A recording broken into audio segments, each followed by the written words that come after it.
Guys, আজকে বানিয়ে নিচ্ছি ডাব চিংড়ির মালাইকারি।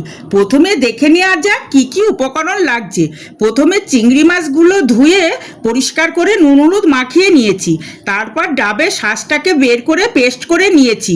কড়াই গরম হলে তেল গরম করতে দিয়েছি। এক এক করে চিংড়ি মাছগুলো দিয়ে দিচ্ছি। তারপর একটু ভাজা ভাজা হয়ে গেলে ওর মধ্যে আগে থেকে ভাজা মশলা গুঁড়ো দিয়ে দিলাম এবং ওর মধ্যে একটু নুন হলুদ ও সামান্য পরিমাণ চিনি দিয়েছি। ওর মধ্যে পেস্ট করে রাখা ডাবের পেস্টটাও দিয়ে দিলাম। সব কিছু সুন্দরভাবে মিশে গেলে এক এক করে ডাবের মধ্যে মাছগুলো ও গ্রেভি দিয়ে দিলাম। তারপর কয়েকটা চেরা কাঁচা লঙ্কা ও সামান্য পরিমাণ ঘি দিয়ে ডাবের মুখটা আটার ডো দিয়ে সিল করে দিলাম। রেসিপিটা করতে হার্ডলি 35 থেকে 40 মিনিটস লেগেছে। তারপর এক এক করে সার্ভ করছি।